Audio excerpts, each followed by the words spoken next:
I met with David on that visit. He wasn't yet Prime Minister.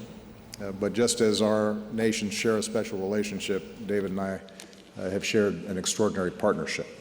He has proven to be a great friend and is one of my closest and most trusted partners.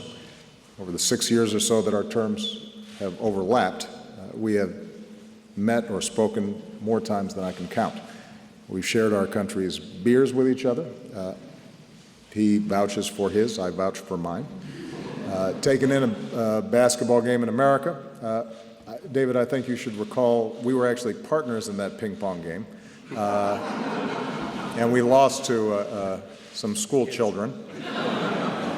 I can't remember whether they were 8 or 10, but they were decidedly shorter than we were, and they whooped us. Samantha and Michelle, our better halves, have become good friends as well. And it's the depth and the breadth of that special relationship that has helped us tackle some of the most daunting challenges of our time. Around the world, our joint efforts, as David mentioned, have stopped the outbreak of Ebola, helped Iran from obtaining a nuclear weapon, forged a climate agreement in Paris that hopefully will help to protect our planet for future generations. And today, on Earth Day, our governments, along with about 170 others, are in New York to sign that agreement. And the U.S. is committed to formally joining it this year, which should help it take effect years earlier than anybody expected. We also discussed the full array of challenges to our shared security. We remain resolute in our efforts to prevent terrorist attacks against our people and to continue the progress that we've made in rolling back and ultimately defeating ISIL. Our forces, as David mentioned, are systematically degrading ISIL's finances and safe havens and removing its top leaders from the battlefield. And we've got to keep working to improve security and information sharing across Europe and to stem the flow of foreign fighters into and out of Syria. We discussed our efforts to resolve political conflicts in the Middle East, from Yemen to Syria to Libya, in order to increase the prospects for stability. In Libya, going forward, we have an opportunity to support a new government and help Libyans root out extremist elements. In Syria, as challenging as it is, we still need to see more progress towards an enduring ceasefire, and we continue to push for greater humanitarian access to the people who need it most. We have to continue to invest in NATO so that we can meet our overseas commitments from Afghanistan to the Aegean. We have to resolve the conflict in the Ukraine and reassure allies who are rightly concerned about Russian aggression. All NATO allies should aim for the NATO target of spending 2% of their GDP on defense, something that David has made sure happens here in the UK to meet that standard. We discussed new actions we can take to address the refugee crisis, including with our NATO allies. And because a strong defense relies on more than just military spending, but on helping to unleash the potential of others to live freer and more prosperous lives, I want to thank the people of the United Kingdom for their extraordinary generosity as one of the world's foremost donors of humanitarian aid.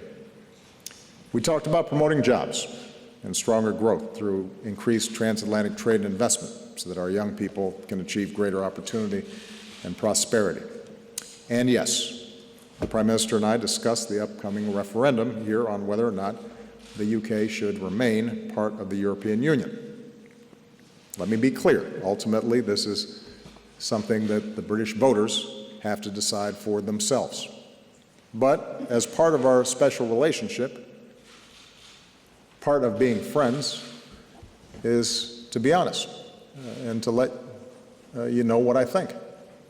And speaking honestly, the outcome of that decision is a matter of deep interest to the United States because it affects our prospects as well.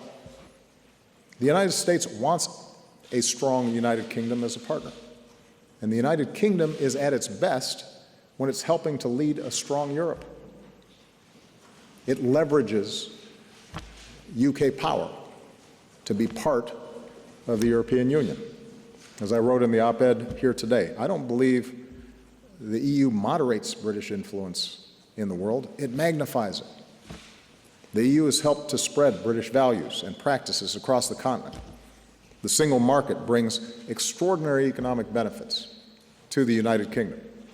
And that ends up being good for America, because we're more prosperous when one of our best friends and closest allies has a strong, stable, growing economy.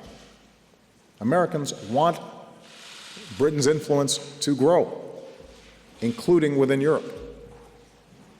The fact is, in today's world, no nation is immune to the challenges that David and I just discussed. And in today's world, solving them requires collective action. All of us cherish our sovereignty. My country is pretty vocal about that. But the U.S. also recognizes that we strengthen our security through our membership in NATO. We strengthen our prosperity through organizations like the G7 and the G20.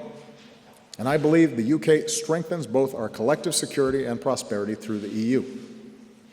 In the 21st century, the nations that make their presence felt on the world stage aren't the nations that go it alone, but the nations that team up to aggregate their power and multiply their influence.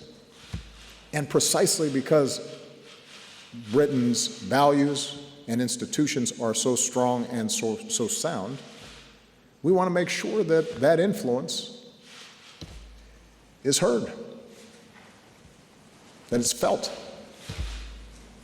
that it influences how other countries think about critical issues. We have confidence that when the UK is involved in a problem, that they're going to help solve it in the right way. That's why the United States cares about this. You know, for centuries, Europe was marked by war and by violence. The architecture that our two countries helped build with the EU has provided the foundation for decades of relative peace and prosperity on that continent. What a remarkable legacy. The legacy born in part out of what took place in this building. Before we walked out, I happened to see Enigma on display. And that was a reminder of the incredible innovation and collaboration of the Allies in World War II, and the fact that neither of us could have won that alone. And in the same way, after World War II, we built out the international institutions that, yes, occasionally constrained us. But we willingly allowed those constraints because we understood that by doing so, we were able to institutionalize and internationalize the basic values of rule of law and freedom and democracy that would benefit our citizens as well as people around the world. Yeah, I think there's a British poet who once said, "No man's an island." Even an island as beautiful as this. We're stronger together. And if we continue to tackle our challenges together, then future generations will look back on ours, just as we look back on the previous generation of English and American citizens who worked so hard to make this world safer and more secure and more prosperous. And they'll say that we did our part. And that's important.